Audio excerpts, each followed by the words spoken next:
Sima, máš pre mňa pripravený ten príhovor?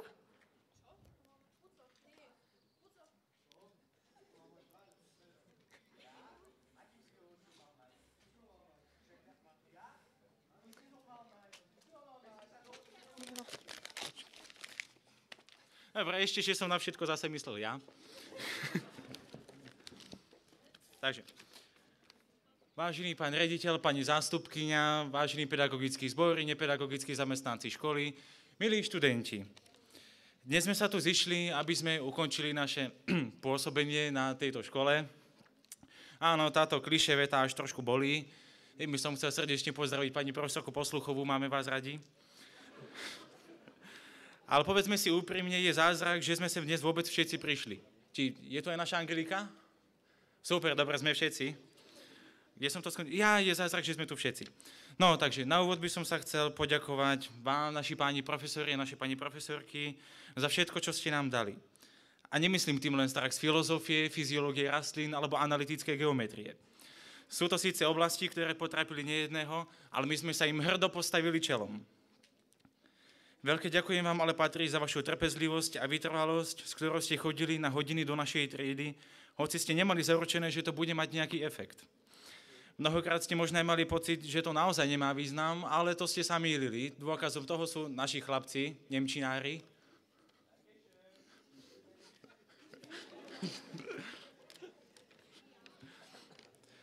A vďaka vám patrí za to, že ste nám po tieto 4 roky boli naozaj inšpiráciou a vzormi do profesionálneho aj súkromného života.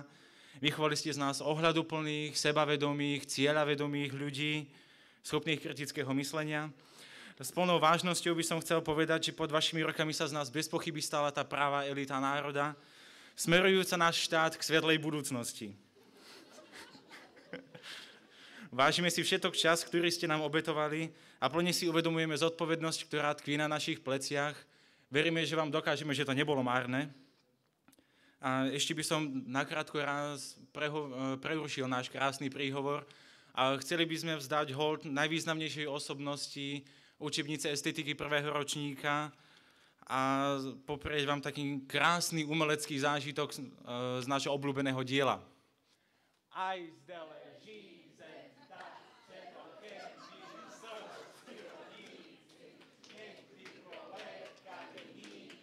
národu mého rake, stůj noho posvátná místa jsou, kamkoliv kráčíš, kop v loze Tatry synu, vznes se výše pohled, nebraději k velikému přichyl, tomu tam sedu bisku, jenž vzdoru je zhoubný, až dosáváde času. Keby sme...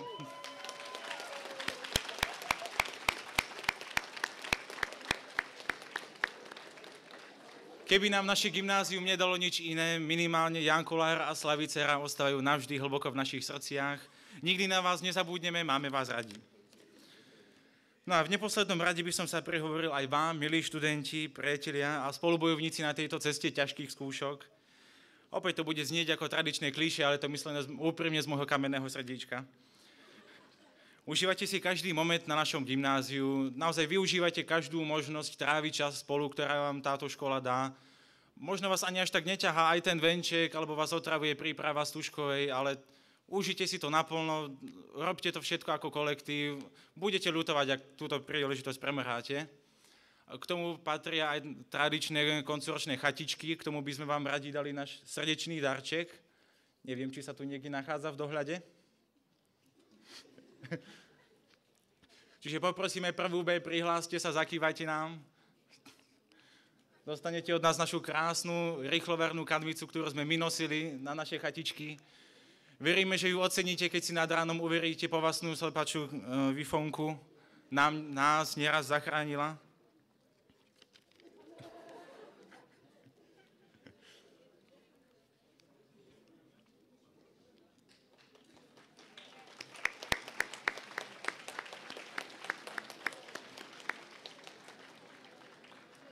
No a na záver by som rád povedal, že ako trieda sme určite neboli úplne tí najdokonalejší študenti, ale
Ešte by sme sa chceli všetkým našim pani profesorkám a pánom profesorom odvďačiť a máme pre vás teda kvietky.